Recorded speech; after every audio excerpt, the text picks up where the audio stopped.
평생 부동산에 올인한 70대 남성분이 계십니다. 집 3채를 가지고 계십니다. 세세만 해도 20억이 넘습니다. 누가 봐도 성공한 인생입니다. 그런데 그분이 병원 응급실에 실려갔을 때 일어난 일이 충격적이었습니다. 수술비가 필요했습니다. 당장 2천만 원을 내야 했습니다. 하지만 통장에는 100만 원도 없었습니다. 20억 자산가가 2천만 원이 없어서 수술을 못 받을 뻔했습니다. 자녀들이 급하게 돈을 모아 해결했습니다. 그분은 병상에서 말했습니다. 평생 잘못 살았다고. 도대체 무엇을 잘못한 걸까요? 우리는 평생 부동산을 믿고 살았습니다. 집값은 오른다고 배웠습니다. 부동산은 절대 망하지 않는다고 들었습니다. 큰 집, 많은 집이 성공의 증거라고 생각했습니다. 그래서 모든 걸 부동산에 쏟아 부었습니다. 대출받아서라도 집을 샀습니다. 그것이 옳은 길이라고 믿었습니다. 하지만 나이가 들고 나서야 깨닫습니다. 우리가 믿었던 것들이 전부는 아니었다는 걸, 어떤 것은 완전히 틀렸다는 걸 너무 늦게 알았습니다. 이미 돌이킬 수 없을 때 알게 됩니다. 후회만 남습니다. 첫 번째 진실은 이것입니다. 집값은 영원히 오르지 않습니다. 60대 후반에 한 분이 계십니다. 20년 전 집을 샀습니다. 당시 최고가였습니다. 주변 사람들이 말렸습니다. 너무 비싸다고, 기다리면 떨어진다고. 하지만 그분은 확신했습니다. 조금만 기다리면 더 오른다고. 지금 안 사면 평생 못 산다고 생각했습니다. 결과는 어땠을까요? 20년이 지난 지금 그 집값은 그대로입니다. 물가를 감안하면 오히려 손해입니다. 20년간 낸 이자와 관리비를 생각하면 큰 손실입니다. 그 돈을 다른 데 썼으면 어땠을까 후회합니다. 하지만 이미 늦었습니다. 반대로 현명한 선택을 한 분도 계십니다. 같은 시기에 집을 살 수 있었지만 참았습니다. 비싸다고 판단했습니다. 2년을 기다렸습니다. 가격이 떨어졌습니다. 그때 샀습니다.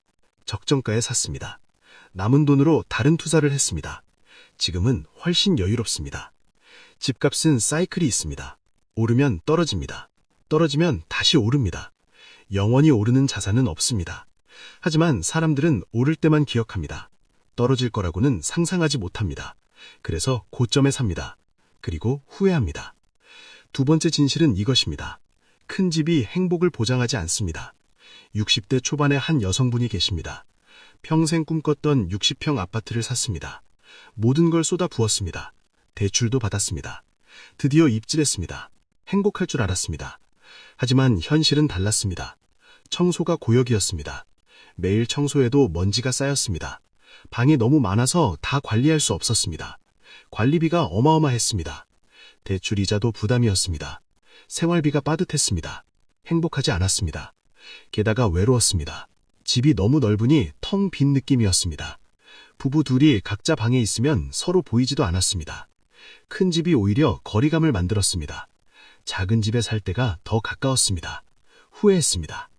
반면 작은 집에 만족하는 분들이 있습니다. 25평 아파트에 삽니다. 작지만 아늑합니다. 청소는 금방 끝납니다. 관리비는 적습니다. 대출도 없습니다. 생활비 여유가 있습니다. 여행도 가고 취미 생활도 합니다. 행복합니다. 집 크기가 중요한 게 아니었습니다. 세 번째 진실은 이것입니다. 좋은 동네가 나에게 좋은 동네는 아닙니다. 70대 초반에 한 분이 계십니다. 강남에 삽니다. 자랑스럽습니다. 하지만 실제로는 불편합니다. 아는 사람이 없습니다. 친구들은 다 멀리 삽니다. 병원도 멉니다. 갈 곳이 없습니다. 외롭습니다. 명품 동네지만 그분에게는 맞지 않았습니다. 젊은 사람들 위한 곳이었습니다. 노인을 위한 시설은 없었습니다. 물가도 비쌌습니다. 모든 게 비쌌습니다. 연금으로는 감당하기 힘들었습니다. 매달 적자였습니다. 좋은 동네라고 다 좋은 게 아니었습니다. 반면 자기에게 맞는 동네를 선택한 분이 있습니다. 화려하지 않지만 편안합니다. 친구들 가깝습니다. 병원 가깝습니다. 마트 가깝습니다. 물가 적당합니다. 모든 게 편합니다. 동네 이름은 유명하지 않지만 삶은 풍요롭습니다. 이것이 진짜 좋은 동네입니다. 네 번째 진실은 이것입니다. 집은 투자가 아니라 소비입니다. 50대 후반의 한 남성분이 계십니다. 집을 투자로 봤습니다. 오르면 팔고 다시 사고를 반복했습니다. 수익을 냈습니다. 성공했다고 생각했습니다. 하지만 계산해보니 달랐습니다. 세금을 냈습니다. 중개 수수료를 냈습니다. 이사 비용이 들었습니다. 인테리어 비용이 들었습니다. 다 합치니 수익이 별로 없었습니다. 시간과 스트레스를 감안하면 오히려 손해였습니다. 무엇보다 안정적인 삶을 잃었습니다. 계속 옮겨 다니니 정착하지 못했습니다.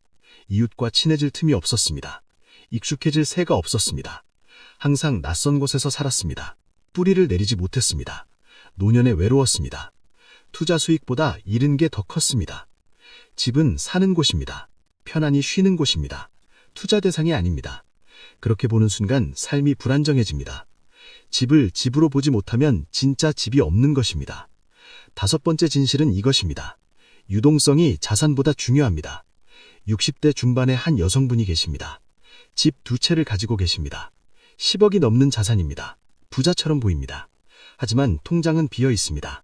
모든 돈이 집에 묶여 있습니다.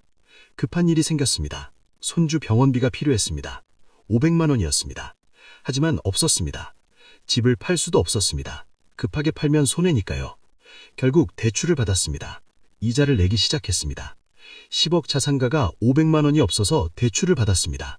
아이러니했습니다. 그때 깨달았습니다. 자산이 많아도 현금이 없으면 소용없다는 걸. 급할 때 쓸 수 있는 돈이 진짜 자산이라는 걸. 집은 언제든 팔 수 있는 게 아니라는 걸. 유동성이 중요하다는 걸 너무 늦게 알았습니다.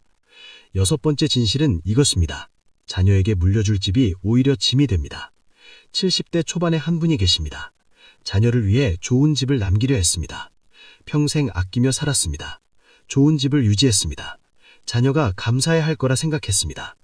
하지만 자녀는 달랐습니다. 그 집을 원하지 않았습니다. 자기 집이 있었습니다.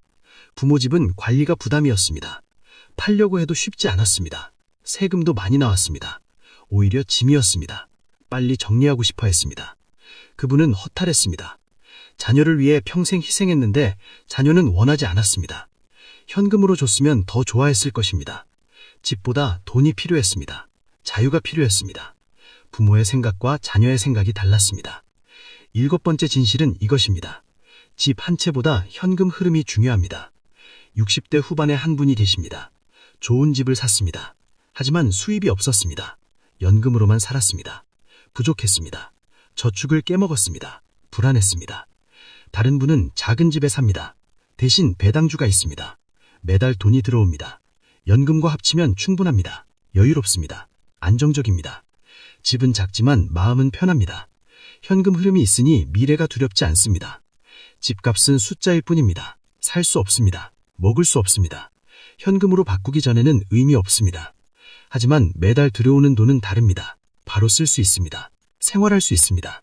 이것이 진짜 자산입니다. 이 모든 진실을 사람들은 늦게 깨닫습니다. 젊었을 때는 몰랐습니다. 부동산만 믿었습니다. 나이 들어서야 알게 됩니다. 그때는 이미 늦었습니다. 바꾸기 어렵습니다. 후회만 남습니다. 하지만 지금이라도 늦지 않았습니다. 지금 알았으면 다행입니다. 바꿀 수 있습니다. 용기를 내십시오. 잘못된 믿음을 버리십시오. 새로운 관점을 가지십시오. 집에 모든 걸 걸지 마십시오. 분산하십시오. 유동성을 확보하십시오. 현금 흐름을 만드십시오. 크기보다 편안함을 선택하십시오. 투자보다 삶을 우선하십시오. 자녀보다 자신을 생각하십시오. 부동산은 도구입니다. 목적이 아닙니다. 수단입니다. 행복을 위한 것이지 행복 자체가 아닙니다. 이것을 깨달아야 합니다. 늦기 전에 알아야 합니다. 주변을 보십시오. 부동산으로 성공했다는 사람들을 보십시오.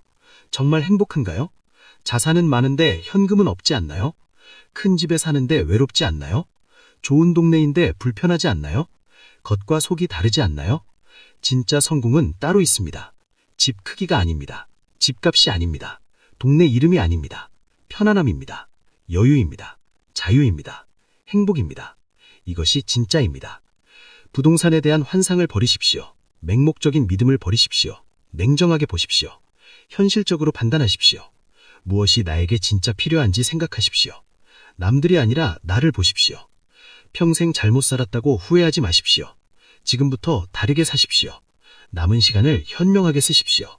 집에 인생을 맞추지 말고 인생에 집을 맞추십시오.